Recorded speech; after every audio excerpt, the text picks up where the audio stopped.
All right, everyone. Thank you so much for joining me today. My name is Salvador Munoz. I am the System Implementation Manager here at All Chicago.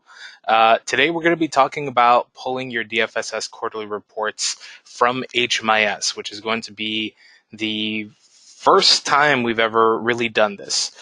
So let's look at what we have on the docket for today. So we're going to start out by giving you a little bit of context. We're going to talk about why we're sourcing from HMIS, what the timeline of this implementation will be.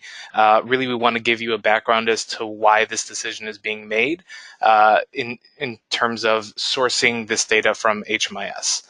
Then we'll be talking about how to download the report, who has the rights to access the report. This is no longer just working off of a template. Now you have to download this report from ART. So you have to be a current HMIS user. You have to have your ART license. So there are a couple of things in there that you have to work with initially. And we'll be showing you how to do that throughout today's webinar. Then we'll be talking a little bit about how to address the data. So again, this is the first time that we are ever sourcing data from HMIS. So we're going to be talking a little bit about how we're going to be using the reference tables that we've built in there. We're going to go over some issues with date of births, gender, and then we're going to talk about a DFSS IDHS supplemental assessment, which some of you may or may not be using, depending on your agency. And then finally, we'll touch on how to submit the report, what the process for that will be. And then I will go over a couple of resources that we're going to be offering. So considering that this is the first time that we are ever doing this, we're going to be building out a lot of resources and a lot of time with you all so that this goes as smoothly as it possibly can.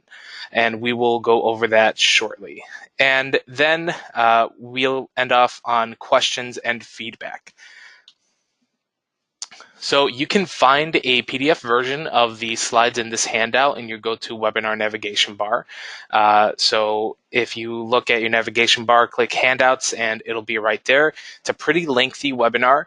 And today, because it is a fairly lengthy webinar, and we have so many people on this webinar, we will not be unmuting anyone, but feel free to shoot your questions in the question module of GoToWebinar.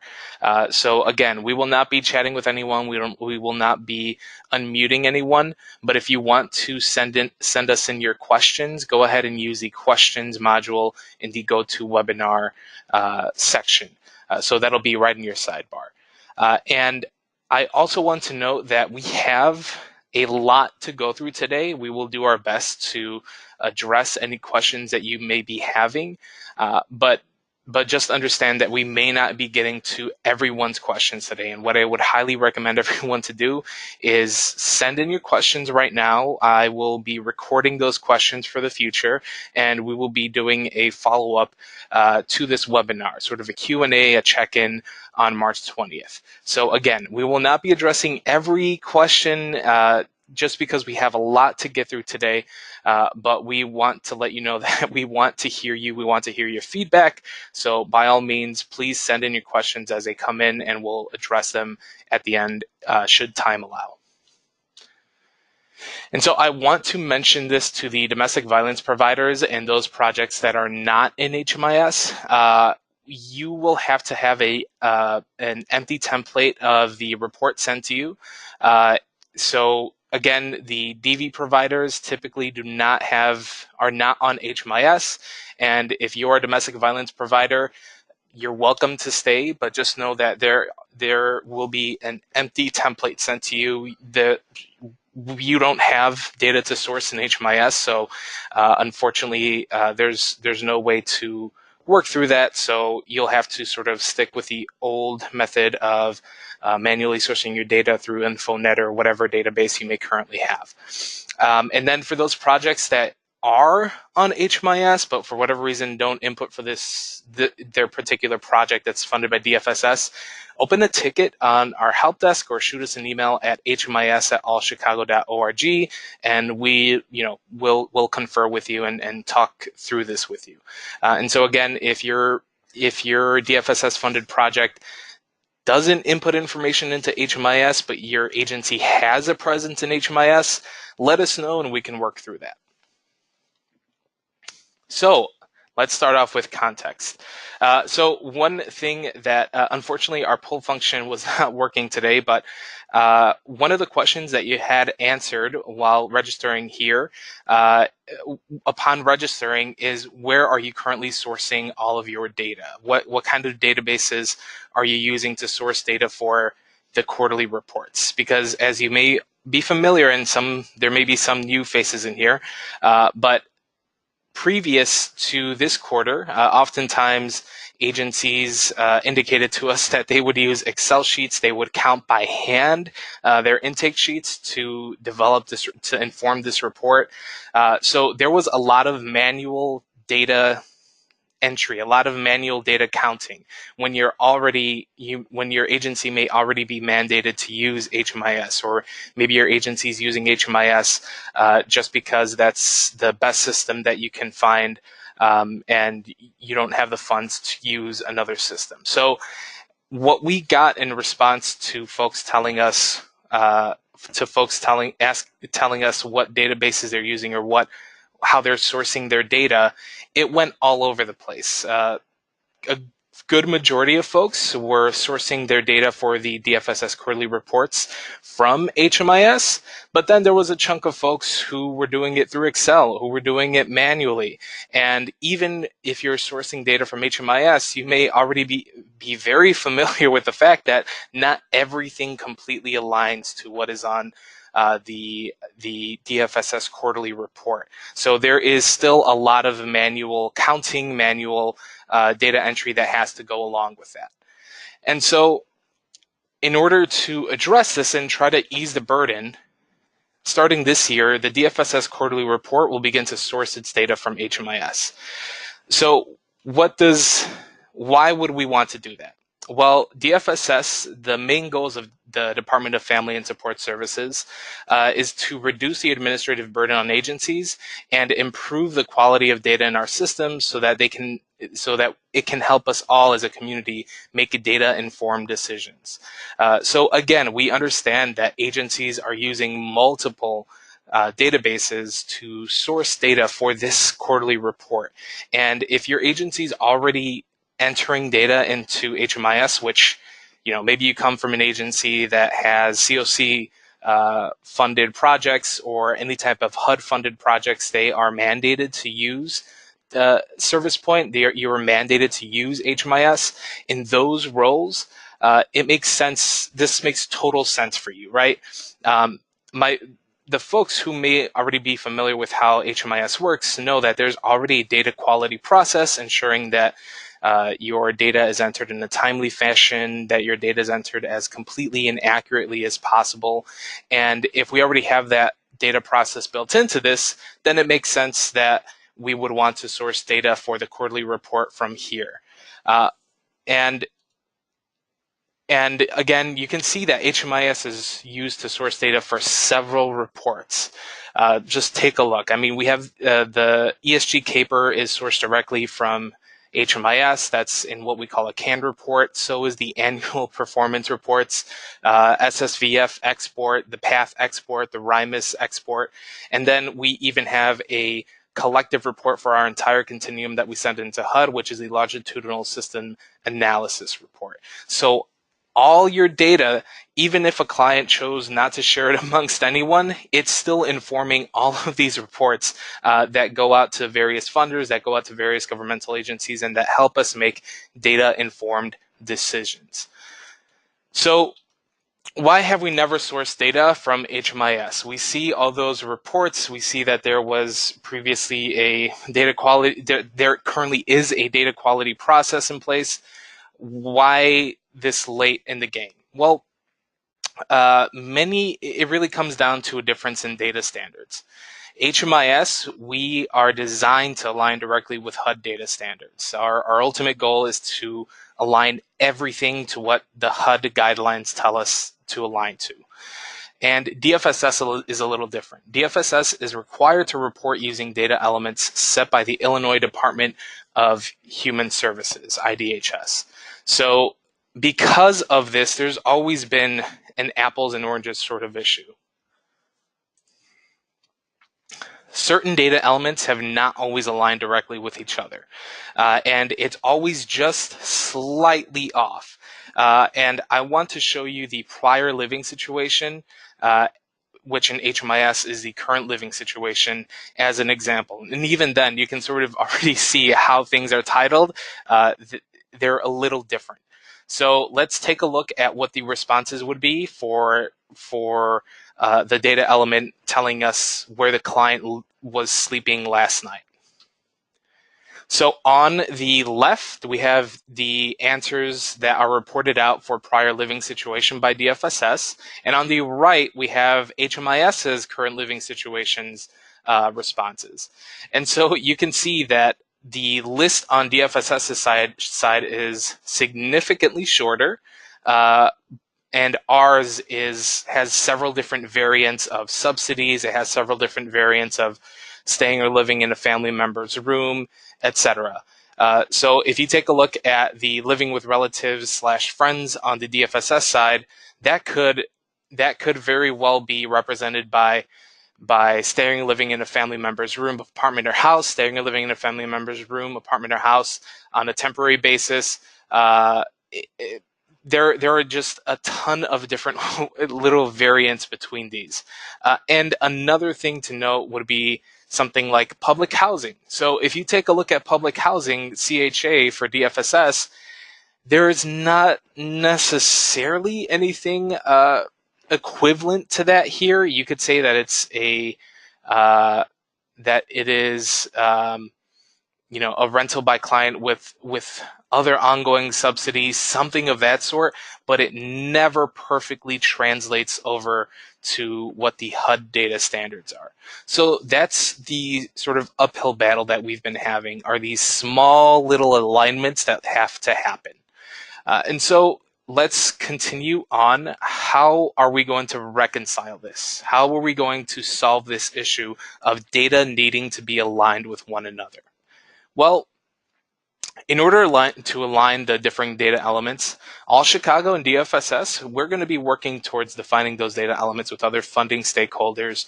We're going to be getting into conversations with the folks that we need to get in conversations with in order to see just what translates to what on both of our data standards.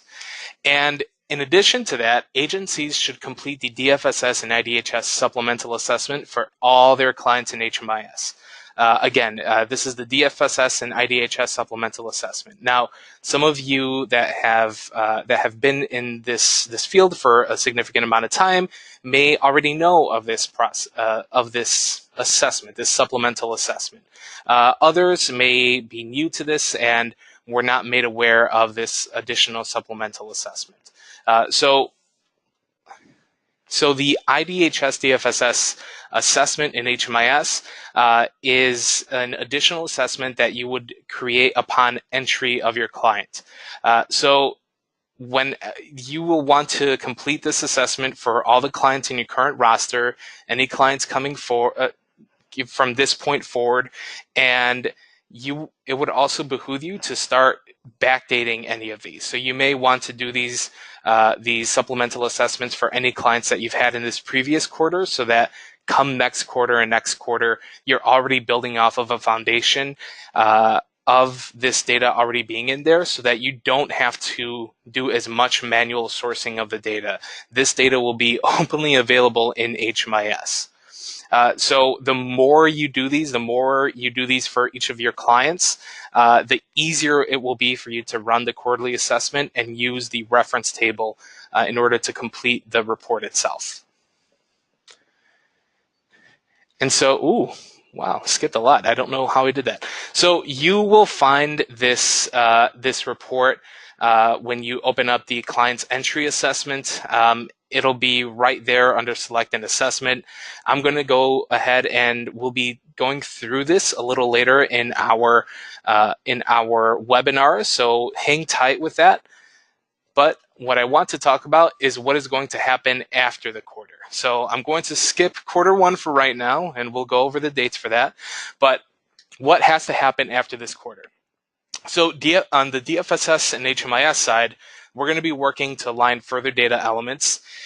Each report starting on Q2 and each subsequent iteration will pull more and more from HMIS. So we're going to be trying to incorporate as much sections of HMIS data, which would then require you to do less manual data entry.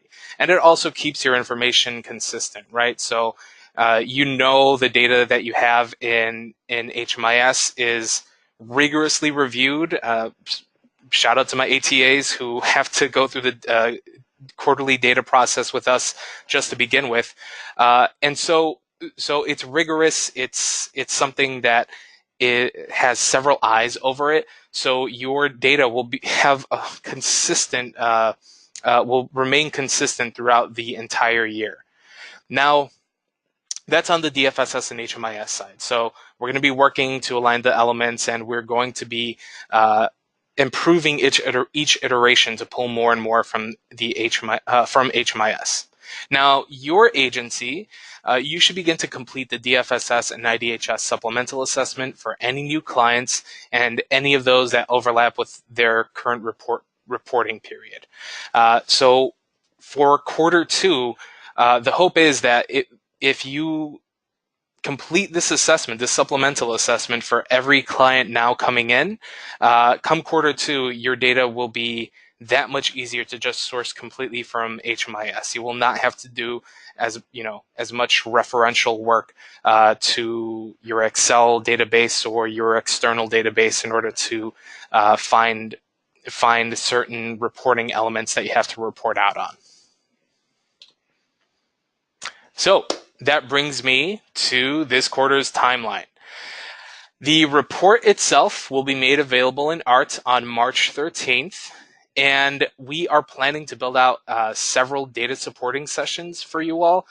These data support sessions will operate in 30-minute intervals. I'm going to talk a little bit more about them at the end of this webinar, but we are also planning on adding more in the beginning of April. So March 18th and 19th, we have several slots open for data support sessions, but we are also planning on adding a couple more slots for sometime in early April. Then we have a follow-up webinar starting on March 20th, and that follow-up webinar will really be designed to answer any policy questions, clarify anything, talk about snags that you may have encountered, etc. So it'll be a little bit more interactive with us. March 25th, the interim programs need to submit their carryover reports. So interim programs, you're going to be submitting just your carryover reports, not your entry exit reports or your performance outcome reports, just the carryover. And then on April 8th through the 15th, the quarterly report will be due. So any other projects that have any projects will have to submit their quarterly report at the very latest by the 15th. Although I would suggest everyone try to get them in as soon as possible so that we can work through any issues you may have. And also, folks, considering this is a new process, I would highly encourage you to try to work on this as soon as possible, which will give us at All Chicago and DFSS enough time to answer any of your questions and concerns. All right, so moving on. The first quarter report, this is an inaugural report that allows you some flexibility in where you're going to be pulling your data points from. In fact, there's going to be some areas where manual data entry will just straight out be required. When you download the report, you'll notice several sections that have two tables. One that's empty and the other that shows what your data reflects in HMIS. So If you take a look on the left-hand side, you have Section 1 participant sourced. Whenever you see a green highlighted field, that means that this information was sourced from HMIS. This is all based on the information pulled from HMIS. Now, when you go down, you'll see a section that has orange cells. That's an orange table.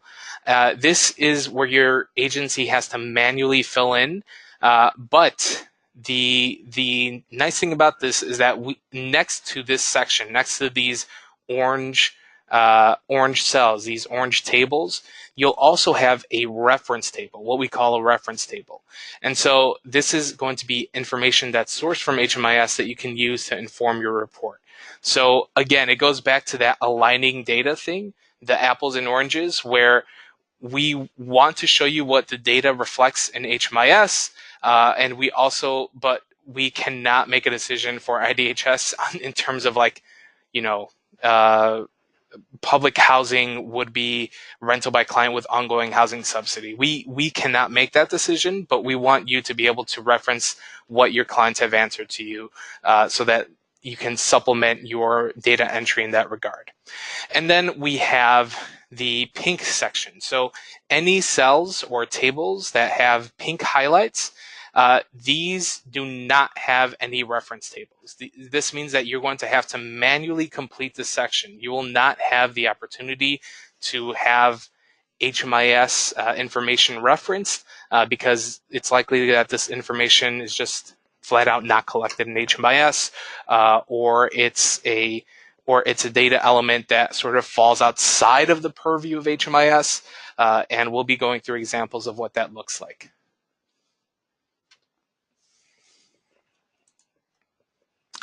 And the quarterly report really has a lot of color coding. So what you're going to find is that anytime you see the green, that means that this table has information that's been sourced from HMIS. So anything that you answered in the entry assessment, anything that you answered in the DFSS IDHS supplemental assessment, that is all going to go into those green tables, those green cells. Then when you see orange, that means that the table is going to require manual data entry. So you are going to have to literally type in numbers into those cells, but you have an HMIS reference table to use. So next to it will always be a green table that you can then sort of pull from and help to inform your decisions in terms of reporting out your client's outcomes. And then we have the pink cells, the pink table, and that's again where you have to manually input without the use of a reference table. So unfortunately, you will not be able to have a reference table. You will not be able to use any data from HMIS. You are just going to have to source that data elsewhere, whether it be your Excel file or an internal database, whatever it may be. And then we have just a couple of more color-coded things to talk through. Anytime you're going to be seeing red with red, sorry, I mixed that up entirely. Anytime you see gray with red text, that means that there's missing data. So what you're going to find this field in particular is going to be under no date of birth. So many of the categories, many of the sections in this report are asking who is an adult and who is a child, and if there's no date of birth in there, then we can't make that categorization. So if there is no date of birth, we will let you know that there's no date of birth, and you will have to go into your details tab or your details report to find the client who does not have a date of birth in there. And then anytime you will see a yellow field, a yellow cell, that's just the totals. So again, anytime you see yellow, that's just adding a particular column or row up.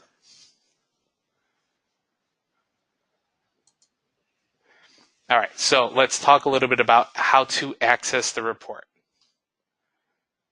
So who can access the report? The new report will be downloadable only through the ART tool, the Advanced Reporting tool in HMIS. This means that only agency technical administrators or current HMIS users with an ART license will be able to download the report. So if you are not sure what that looks like, that means that you're going to be seeing this Connect to ART signal right up top. Okay, and if you are unsure who your ATA is or you're not able to download the report, go ahead and email us at hmis@allchicago.org. We'll let you know who your ATA is, or we will, if your agency for whatever reason does not have an ATA. I know that sometimes turnover happens. ATAs leave and then agencies don't know to tell us that their ATA has left. If that's the case, you can shoot us an email and we'll check to see who your ATA is. And if you do not have one, and your agency just does not have access to ART, we will give your agency access to ART so you could download these reports. So I'm going to quickly talk about how to access the report. Again, anytime you come in here, you're going to see anytime you log into Service Point, on the top right-hand side, you're going to see a couple of icons. The letters that you're really going to be looking for is going to be Connect to ART. And once you click onto that button, Connect to ART, you'll be taken to these folders. So you're going to see a series of folders, and what you're going to do is have to navigate through them. So you're going to have to expand out the public folder, then expand the Chicago COC reports secure folder, and then the DFSS folder. And then from there, we have then you'll expand out the DFSS quarterly, and there you'll see client detail reports and reports for submission. So there are 6 different reports that you're going to be pulling through, and I'm going to go ahead and explain what they are a little later down the line. But this is how you're going to be navigating to the reports that you have to submit. And so one of the reasons that we actually have these reports separated out into 3 is that we were trying to decrease the amount of time it takes to process. And with these reports, they are relatively big. They're really intricate. So ART takes a while to process these reports. So the best practice to download these reports actually is not just to straight out view the report, but rather to schedule it for yourself so that any processing happens on the back end instead of having you to open another browser window, then that browser window times out because the report was taking a while to load. So some ATAs may be familiar with how to schedule a report. In this instance, you just click on the magnifying glass, you click Schedule Report. From there, you will select your provider. So you'll click on that select button right there. It'll take you to this screen where you have to search for your project. Select your project by clicking on the green button. After selecting it, it'll appear at the bottom right here under selected values, as you can see in the right-hand picture. And then you will click Submit. So then that'll take you back to this page, and you'll see under Select Providers that it's All Chicago Emergency Shelter. And one thing to keep in mind is that you'll be running this one project at a time. So you're not going to be doing multiple projects. It's just one project at a time. So once you see this, that your proper project is under the Select Providers section, you can go ahead and click Next. And then in the next screen, you'll be prompted to schedule a few things. So the report format should be in Excel. The user inbox will always default to your own account. So you can also schedule this for another colleague of yours, but for the most part, you can just keep it to your own account and then email it out to your colleagues at your agency once you do so. And the interval should be once, although you can consider setting the report to run daily or weekly because as many of you may know, especially if you're an ATA, ART takes a day to upload, a day to update. So any changes that you make today, any assessments that you complete today, they won't be live in your report until tomorrow. So just remember that. So you can have it run daily if you would like, although I would really encourage everyone to maybe run this once, or maybe a weekly time frame would be the most sufficient for you all. So once you've set all of these fields, make sure to click Send. One thing I will mention is that under Start Date, If you are planning on running it daily, set the start date for tomorrow.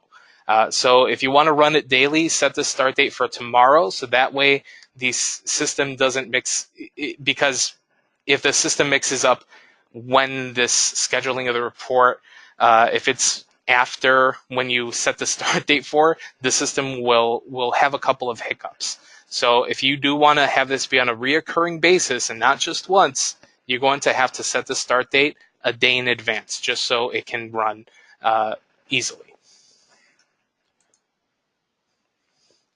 And so the report will be in your ART inbox once you are able to run it. When you click the magnifying glass, you'll click download, and it'll appear on your computer as an Excel file.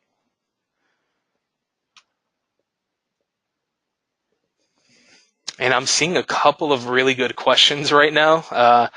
And they're meaty questions, guys. That's great. I'm trying to make I'm trying to get through this so that we can address your questions shortly. So what reports are there? Sorry, see, I got art in my head. What reports are there? There are 3 reports in total that will be submitted. And it's actually two to 3 reports that will be submitted. Everyone will be submitting the entries and exits report. This is basically the report that tracks the clientele you worked with for that particular quarter. Then I'm going to skip number 2, but I'll talk a little bit about the performance outcomes report, and that's the final portion of the DFSS report that you'll need to submit. The performance outcomes report is a little different than the entries and exits and carryover report, mostly in the fact that this is DFSS's performance outcomes and not necessarily anything aligning to IDHS. And then we have the carryover report, which includes all clients that are carried over from last quarter. And so essentially, as you can see, if a client was enrolled on 12/31/2018 and they're still enrolled in your project for this quarter, they're going to be on the carryover report. So it's basically the date. Literally, if a client was in your project the day before the quarter, then they're going to be on your carryover report. And agencies will submit a carryover report if you have done so in the past. If this carryover report is totally unfamiliar to you, if you've never heard of it, or if you're new, it's likely that your project does not need to submit it. Although I will say, if you're new, make sure to get in touch with us. We can confirm for you whether you have to submit a carryover report. Now, I did mention that our interim shelters, any project types that are interim, will need to submit a carryover report by March 25th. But again, if you've never had to deal with a carryover report and you've submitted these reports consistently in the past, then it's likely that you're not going to have to continue. You're not going to have to submit a carryover report. Although we are always glad to have you ask any questions to us. And so we also have detailed reports. Now, what I mentioned when we were talking through the no date of birth, when we were talking through the sort of color legend, for those clients that have issues where they don't have a date of birth, or there's not a certain data element for them that should be there, there are 3 reports that will provide you client detail. These were designed to help you identify issues with the reports you'll be submitting to DFSS. So essentially, it's all client level data. It's not aggregate level data. And if any folks have done the quarterly data processes, if you remember, there's usually a tab there that lists all your clients and highlights any fields that need to be corrected. Then this will be very similar to that. Although it'll have an expanded data set, because we're also including anything related to the DFSS and IDHS supplemental assessment. And so I want to talk a little bit about the entries and exits report. This is the report that includes clients you have served this quarter. There are 13 sections to this report that are then broken down into smaller subsections. So, you'll see a lot of 1A, 1B, 1C, 1D, etc. Not all program models will have to complete all 13 sections, and just know that when you download this template, it will reflect what you need to complete. So right up top, it'll tell you that you are an interim program and you're trying to use the outreach template. Please use your appropriate template. So we will be able to sort of assign you your appropriate templates in that regard. And so the carryover report, not every agency will need to submit this report. It's composed of the first 10 sections of the entries and exit reports. And as with that report, the sections depend on the type of project you have. So not all 10 sections will need to be completed. So if you have any questions about the carryover report, I would highly, highly, highly recommend that you shoot us a quick email at hmis@allchicago.org. We also have a feedback form for you to be able to use. And again, we want to answer your questions on this report. So we have several data support sessions if you want to touch base on them. All right, so the performance outcomes report is due for everyone, much like the entries and exits report. And this report will automatically gray out any sections not pertinent to your program type. So here on the right-hand picture, you can see that we have several grayed out areas, and that's because that may not be pertinent to the Chicago program model set to your agency.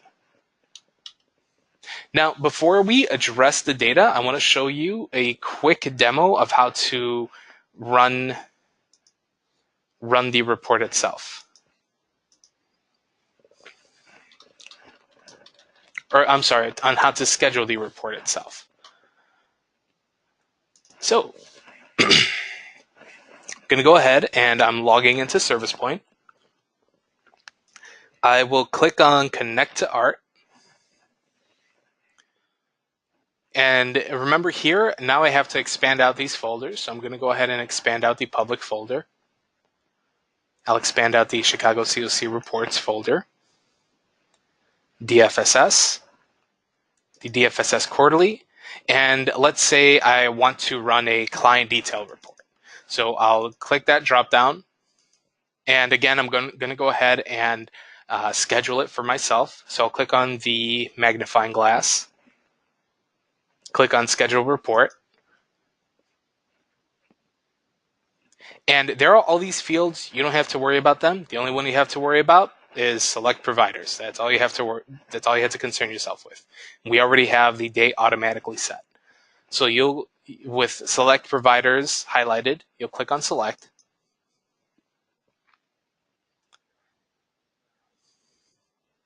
And Service Point always looks more intimidating than it actually is. You can ignore the batch selection. You can ignore most of these search results. All you're going to do is search your agency.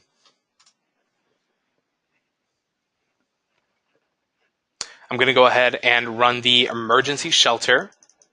So I'll click the green button right here.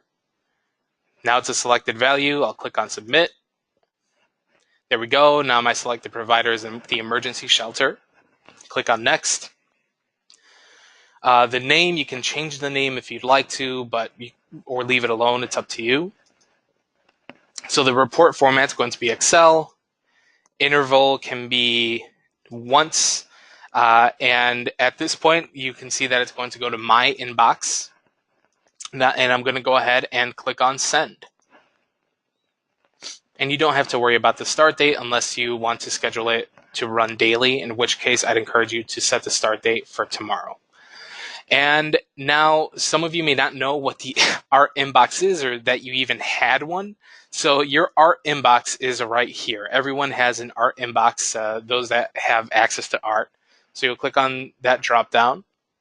And notice that earlier today I had scheduled myself a DFSS quarterly report, the carryover, the entries and exits, and the performance outcomes. My details one is not in here yet, but it will be in a couple of minutes. You usually have to give it a couple of minutes. So then I will go ahead and click on the magnifying glass, click on download, and it'll come through to my Excel. So I'm going to cancel out on that though. and I'm going to get back into our presentation.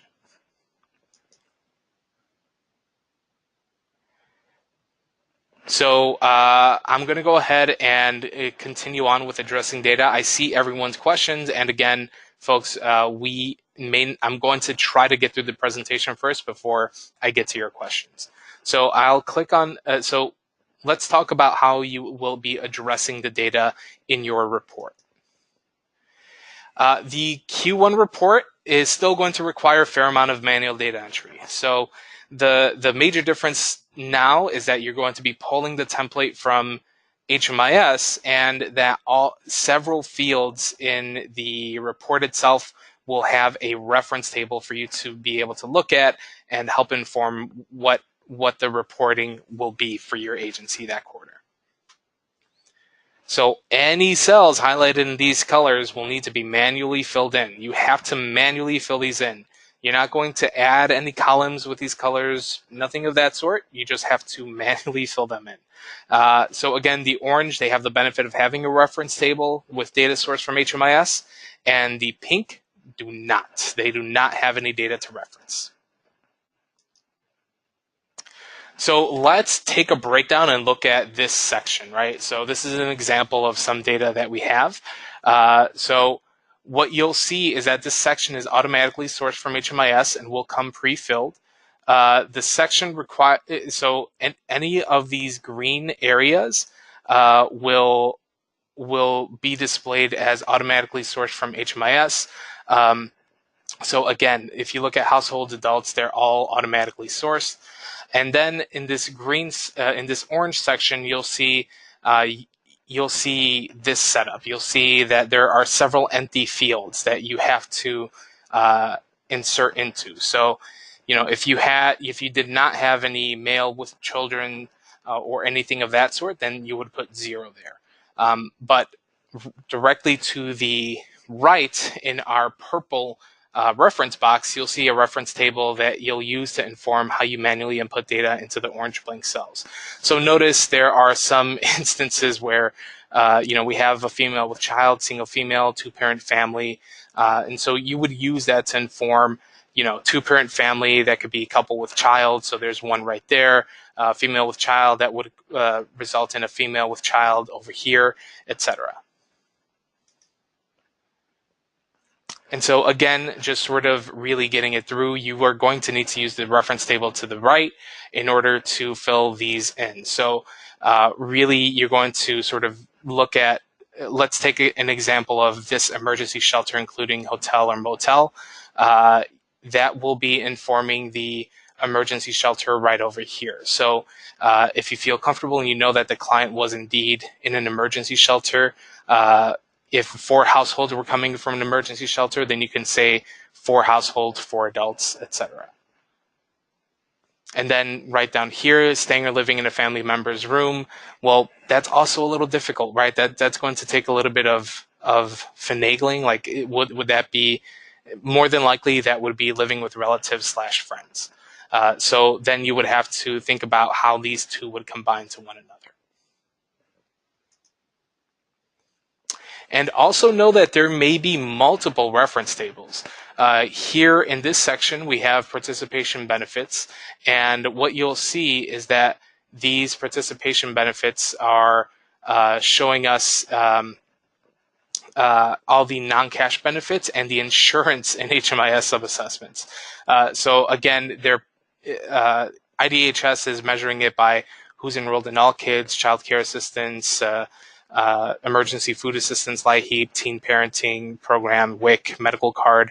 Well, the medical card would be Medicaid over here because we don't necessarily consider that a non-cash benefit in our HMIS sub-assessments. And then I want to talk a little bit about what the pink cells entail. So here I'm using section 13, which many projects actually don't need to report out on. So this is mostly this is an example from a shelter report, but I wanted to use this as an example that you will have to manually source every one of these.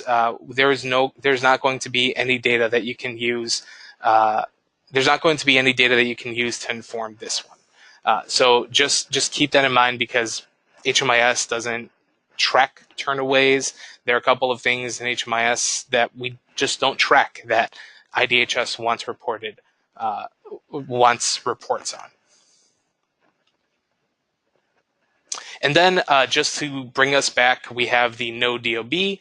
So this report is designed with having to have date of birth present so that it can categorize clients as either adults or children. So if you see that someone has a no DOB, we can't categorize them as an adult or children, so you will have to fill that out for us. So you'll have to go into that client's entry assessment, fix the date of birth, enter the date of birth, etc. And of course, you can always use the quarterly report details report and quarterly report details in order to find out which client does not, in fact, have their date of birth completed. And then for gender and family composition, there are several sections in the report that have a breakdown by gender and family composition. IDHS and HUD are not on the same data standard. They're not on the same page when it comes to this, and this is in particular in the differentiation regarding transgender and gender non-conforming clients. So the sections that are really highlighted are going to be sections 1B and 1C and section 5. So if you look down here at this picture, you'll see that we have age with IDHS genders and age with HUD genders. There you'll see that there is a client who's gender non-conforming. So the reference report will list any clients by their self-reported gender identity, right?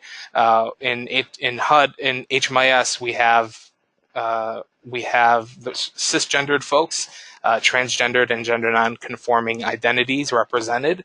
But then, since there's no gender non-conforming or transgender options in the IDHS sections, please assign a binary for each client. I know that it's something that's not ideal.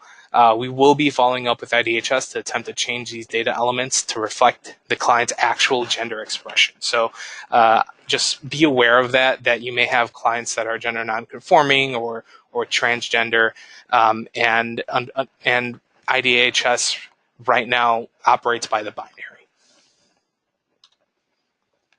So let's talk a little bit about filling in the gaps with DFSS and the IDHS supplemental assessment. As stated before, all of your DFSS funded projects should have access to the DFSS assessment. And so this assessment, this supplemental assessment must be completed alongside the client's entry assessment, not at interim. That's sort of an important point to make out. Now, if something changes regarding that client's, if something changes regarding that client's information that you input into DFSS IDHS supplemental assessment, you can certainly update it in the interim. But for the time being, if you have a client who does not have that completed, please complete it for them at their entry assessment, not their interim assessment. And again, this should be completed for every person in the household, dependents included. So adults, children, everyone has to have this completed.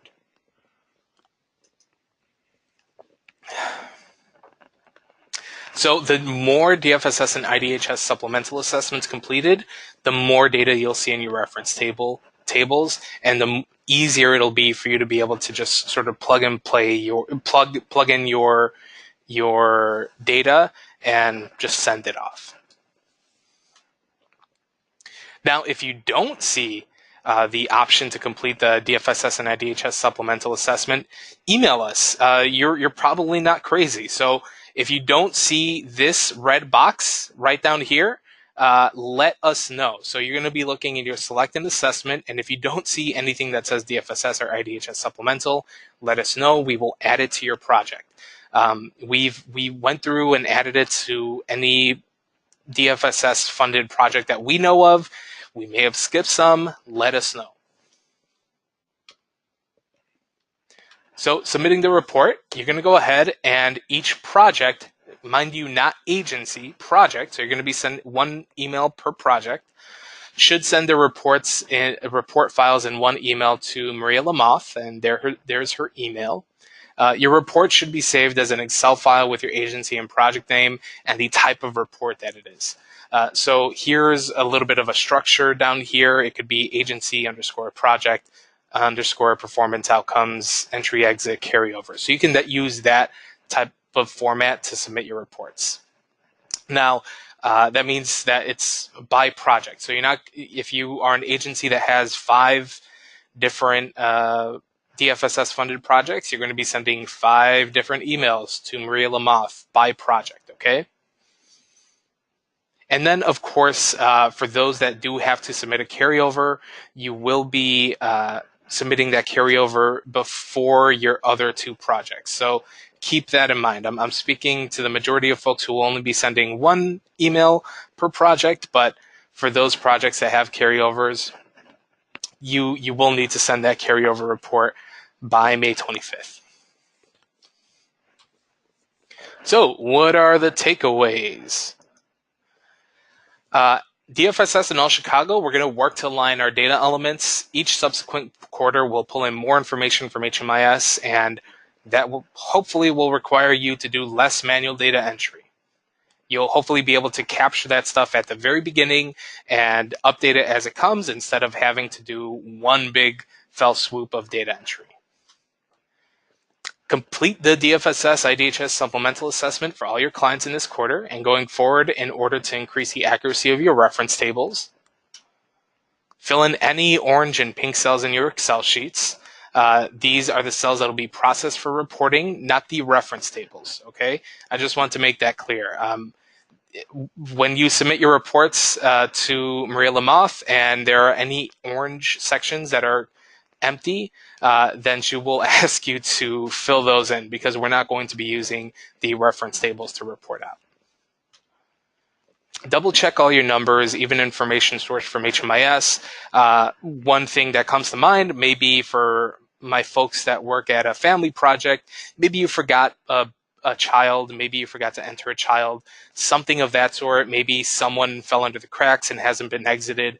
Let us know. We'll work with you. We'll get your numbers right as we go through this process. And so let's talk a little bit about our resources. So in order to assist you, we're going to be having individual data support sessions. We will be having these sessions on March 18th and 19th, and I will also be adding a couple of time frames in the first week of April. So I'm going to ask that you please review your data before booking a session. Please don't book a session today. Wait until you're able to actually review your data, know what information needs to be corrected. I promise that I'm going to be adding several more sections into this, several more slots into this, so that we can address as many people as we can.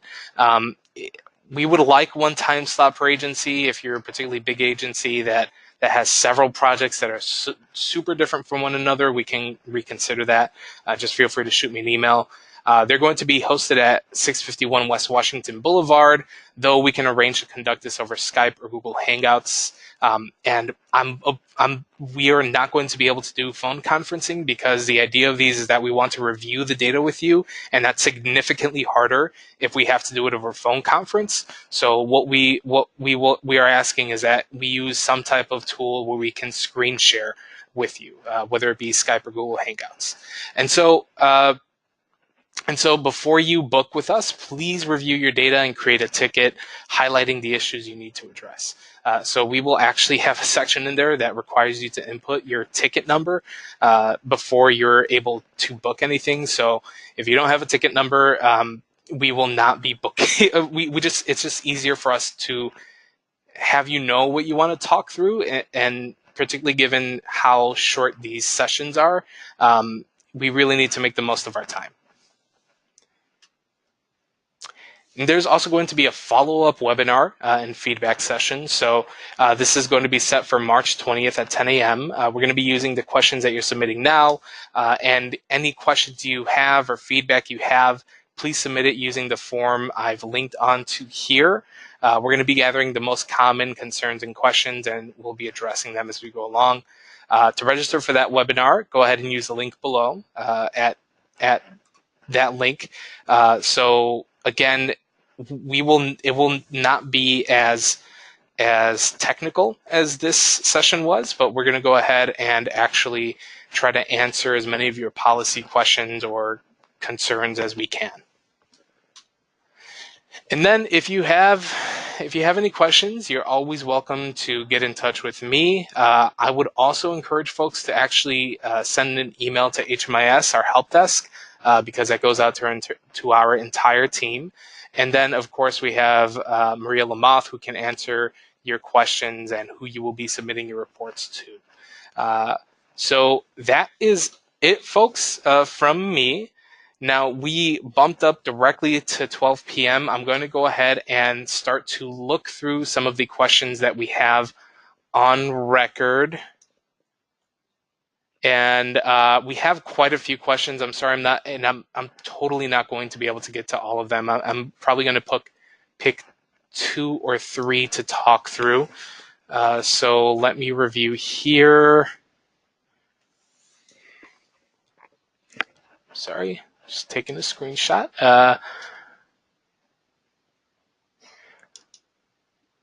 So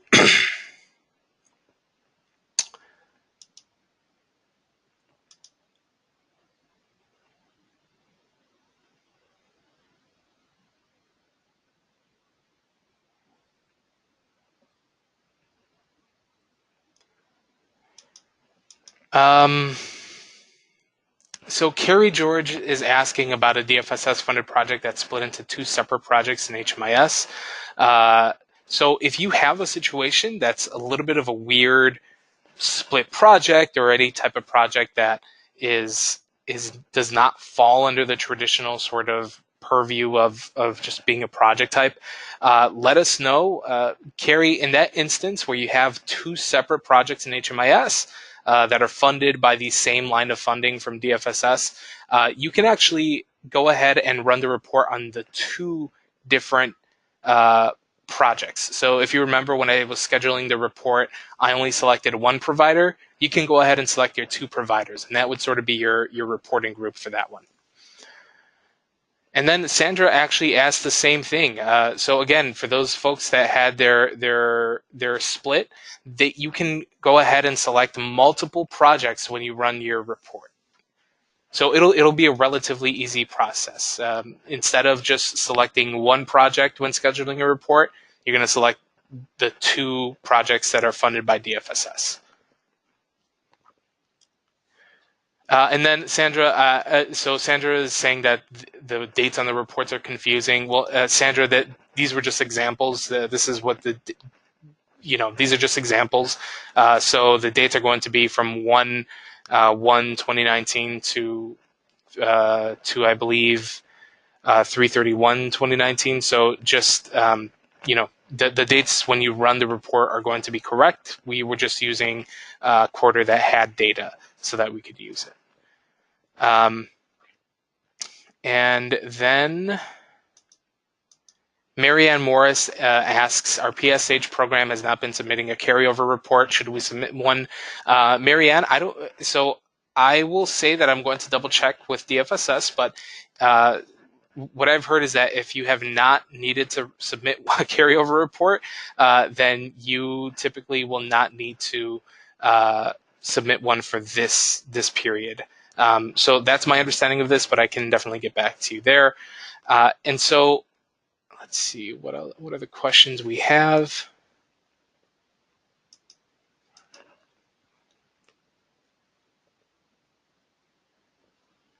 And Jeff's asking, can we get a guide to which data entry fields and performance outcomes are calculated from? Jeff, we're going to be setting up a article showing that, but that article will be coming a little bit after this, so it'll be up on the help desk sometime soon, within the week. So there are a couple of questions about the domestic violence shelters, and I will have to double back to DFSS to answer those questions. So I think this is it for today, folks. And then actually, Levon's asking if you don't see your program in the select provider section. Levon, you should be seeing the program. It may not be added to your account, though you should see everyone. So folks, if you don't see your project or whatever it may be, let us know. If you don't see the DFSS or IDHS supplemental assessment, let us know. It is likely something that we can fix for you. So these are all the questions that we have time today for. Thank you so much for joining us. I really appreciate your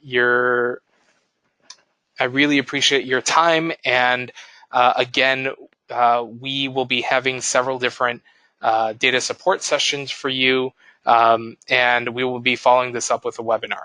So thank you very much, folks, and have a great day.